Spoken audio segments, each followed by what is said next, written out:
اب پتہ لگا خدائی کس کی ہے اور بادشاہت کس کی ہے۔ میرے اللہ واحد القہار کی ہے۔ کیسا اس نے دکھایا، کیسے اس نے گرمی کے اندر سورج کی آنن فانن کنڈیشن بدل کے دکھائی، کیسے اس نے فوراً حاضر کیا سفید بادلوں کو، پھر کیسے اس نے بنایا کالے بادلوں کو، پھر دکھایا اس نے کہ یہ ایوپوریشن کی اوقات نہیں ہے، یہ اس کے قدرت کی ایک نشانی ہے کہ وہ ایگزسٹ کرتا ہے اور وہ جب چاہے موسم کو آنن فانن کہیں بھی گھما سکتا ہے۔ یہی تو بتانا چاہتا ہوں، پوری دنیا کے اندر جتنے بھی گلوبل ڈیزاسٹر کہے جاتے ہیں نا، وہ گلوبل ڈیزاسٹر نہیں ہے۔ پانی کی بوند آسمان سے زمین پہ نہیں آتی، ہوا کے اندر بادل ہوا میں نمودار نہیں ہوتا، ایک زلزلہ بھی نہیں آ سکتا، ایک جگہ آندھی طوفان نہیں چل سکتا، سب کچھ کرنے والا اللہ ہے۔ تو پوری دنیا کے سارے انسان اللہ سے ڈریں اور اللہ کے سامنے جھکیں اور محمد صلی اللہ علیہ وسلم پر ایمان لے آئیں، یہی ان کے حق میں بہتر ہے۔ ورنہ اللہ اپنی قدرت سے، اپنی ہواؤں سے، طوفانوں سے، آندھی سے، زلزلوں سے، بارشوں سے اور جس چیز سے چاہے گا، جیسے وہ مارتا ہے پچھلی قوموں کو ان کے گناہوں کی وجہ سے، اس 21ویں صدی کے لوگ بھی اپنے گناہوں کی وجہ سے مارے جائیں گے، اور جہاں وہ جس کو چاہے گا مارے گا، اسے روکنے والا کوئی نہیں ہے۔ آج پریکٹیکل ہوا ہے، ابھی تو مغرب تک دیکھو کیا ہوتا ہے، میں اس کی بات نہیں کر رہا، میں نے تو بتایا تھا مغرب تک، میں مغرب تک کی فوٹیج مختلف لوں گا انشاءاللہ۔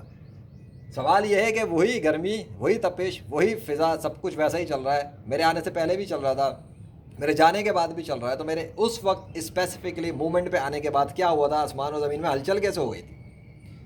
اگر نیچر میں گاڈ ہی نہیں ہے، نیچر کا گاڈ ہی نہیں ہے اور ملٹیپل گاڈز ہیں، تو میں نے کسی رام وشنو کرشنا ہنومان کو تو نہیں پکارا تھا، میں نے تو اپنے اللہ کی بڑائیاں بیان کی تھی۔ وہی اللہ جس نے آسمان و زمینوں کو قائم کیا، وہی اللہ جس نے بادلوں کو بنایا، وہی اللہ جس نے محمد صلی اللہ علیہ وسلم کو 7ویں صدی میں بھیجا تھا، وہی اللہ جس کی بڑائیاں کرتے ہوئے صحابہ کرام شہید ہو گئے، وہی اللہ جس کی بڑائیاں کرتے ہوئے اولیاء کرام شہید ہو گئے۔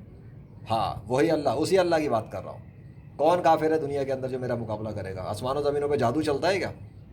تو آ جائے کوئی کافر کر لے مقابلہ مجھ سے، آ جائے سارے کافر مل کے، آ جائے کر لو مقابلہ مجھ سے۔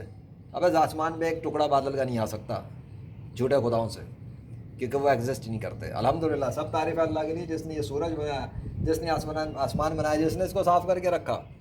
میرے آنے پر اگر وہ کچھ کرتا ہے تو وہ نشانی ہوتی ہے، یہ نہیں ہوتا خود ہو گیا، خود نہیں ہوتا، خود ہو جاتا، خود ہی کی تو دھجیاں اڑائی گئی ہیں، خود کی دھجیاں اڑائی گئی ہیں۔ اللہ اکبر۔ ابھی بھی میں کچھ دیکھ رہا ہوں، اب میں نے ویڈیو بنا لی نا پچھلی، اب میں نے دیکھ رہا ہوں کچھ ادھر، لوں گا اس کی بھی ایک کلپ جانے سے پہلے۔ ابھی تو ذرا بتانا تھا، کچھ تھوڑا دل کی بھڑاس نکالنی تھی۔